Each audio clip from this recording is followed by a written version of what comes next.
And we cannot be able to understand the genesis of it until we travel back into where it all began.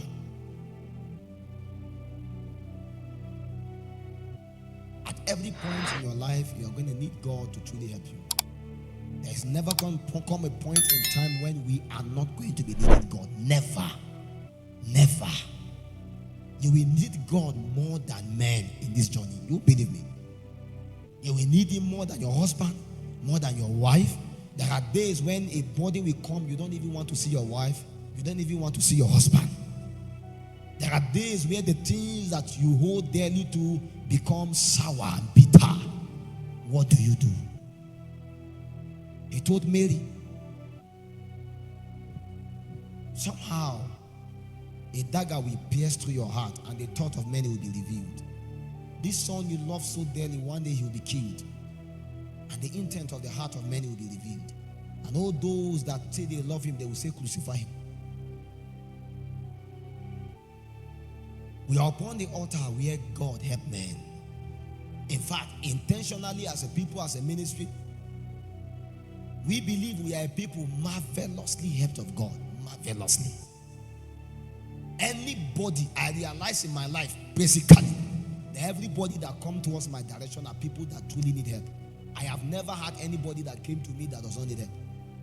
Maybe you had somebody that come towards your direction, they are good people. Everybody around my life is a project. I don't know how people profit from spiritual children. My own is problem. Everybody is a garbage of problem. And I realize it's because of the reality of the kind of personality I am. Because who you are will determine who are the people that will be attracted to you. If you see stupid people coming to you, check again. Deep within you, you are a facade. Hypocrisy is killing you because you are actually the kind of the people attracted to you. And so because of the nature of where God took some of us from, everybody in the spirit will see you. And when they need help, God will tell them, look for this person. And when they come to you, there is no glory, there is no beauty. You know it's serious work you have to do. And sometimes I wonder, where will I start from? Because these people are coming out from a situation where their life is battered. But they were the army of David. The story of David was a guy, a young lad, that his mother was not dwelling in the house again. Because David was not truly part of the beloved in the house of Jesse. In fact, his mother was not in the house. David was not the one celebrated, appointed as part of the beloved. If not, the lastborn, is he not supposed to be the one that should be put the coat of many colors like Joseph? So you now see, whether you are loved by your father or hated by your father, the wilderness is the same kind of thing you must go through.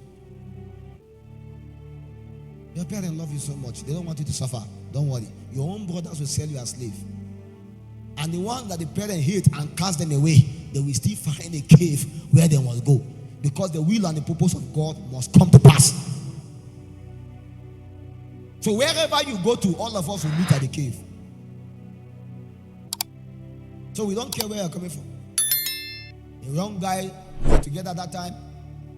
When all of us are saying, well, in our family, we are just the only one that is we are the only one that we are going to graduate. Say, his family, his father is a big man, he has this company, he has that. They are just waiting for him. Whatever degree, come and inherit something. That was his stone. He doesn't know that that stone can be broken. Not long enough before we graduated, his father died. And the very friends that surround his father cast the guy away. And the guy is looking for help. He forgot the stone of help. Your father might have had a privilege, you may not. But you must be able to understand that the same pathway your father followed, you must follow the same. Because many men you see today that had all the privileges, they labor, their children are enjoying. Never deprive your children of the need to labor in the days when God has excelled. Because all of these men were actually men that were helped by God. And David cast away. And all his brothers that were elderly were remaining at home, enjoying things at home. But this one was cast away to go and take care of sheep and take care of cattle. And even the day God wanted to approve of a king, they didn't bring him. But nevertheless, no problem. They didn't know that that was the crucible where God is forging him. In fact, David wrote in the Psalms, he said, in the days my mother and my father forsake me, the Lord is my mother and my father. So that means it's as though his mother cast him away. His mother might have given birth to him and cast him away. What really happened? That the mother dwelled not in the house of Jesse, and she neglected her only son, a lad. And all the rest suppressed him that he cannot even find a place at home. Coming home became like a sin. But from that castaway, being ostracized from the commonwealth of Israel, he connected himself to the commonwealth of Zion. And he became the only voice in the entire Israel.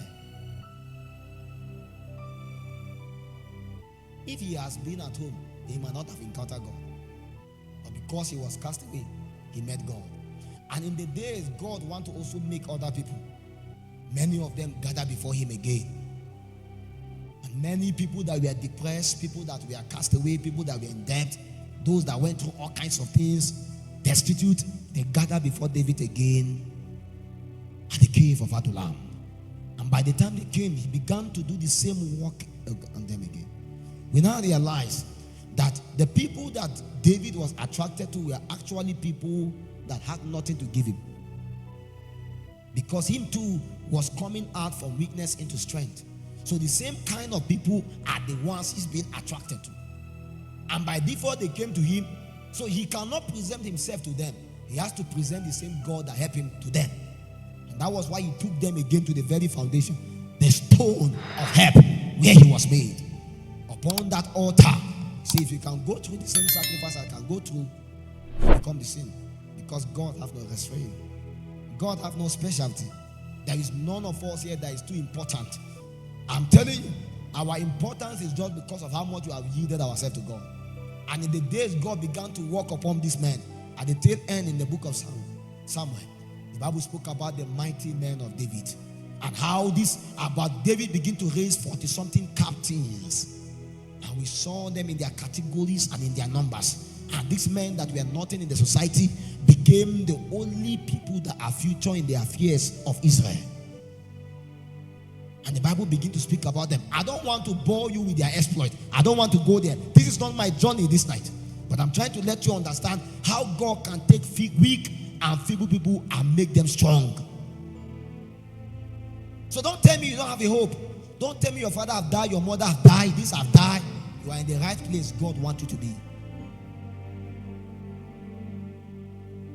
Because men like you came to God, and God make wonders out of them.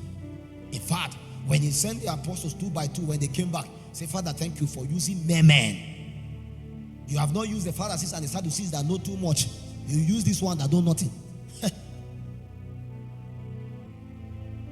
The Bible begins to speak about the mighty things that the mighty men of David do. I know by now you know the story of the men like Shammah and Dodo, Agi and all of them.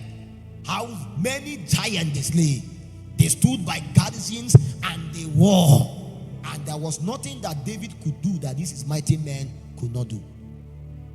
But these were men that were afraid from the beginning. These were men that were nothing from the beginning. See, I am guaranteed that the next generation that God will raise, they are going to be more stronger than us, more powerful than us. We can fight them, we can talk anything we want to talk. God won't stop what he's doing. Because God needs more than 1,000 of us. Imagine the population of the earth. Imagine the population of Nigeria. How many genuine voices do you think we need? If we are going to count accurate, genuine, apostolic, prophetic voices, how many will you count? You will now realize that God needs to recruit many people. God needs many that can go again in isolation and be quarantined into a cave again. But many of us are not willing to submit ourselves to a system and a custodian for making. And that's what I'm trying to let you understand. The Garden of Flames Christian Center may not necessarily be your intention, but I'm just trying to let you understand that this is actually a cave where men are made out of the books.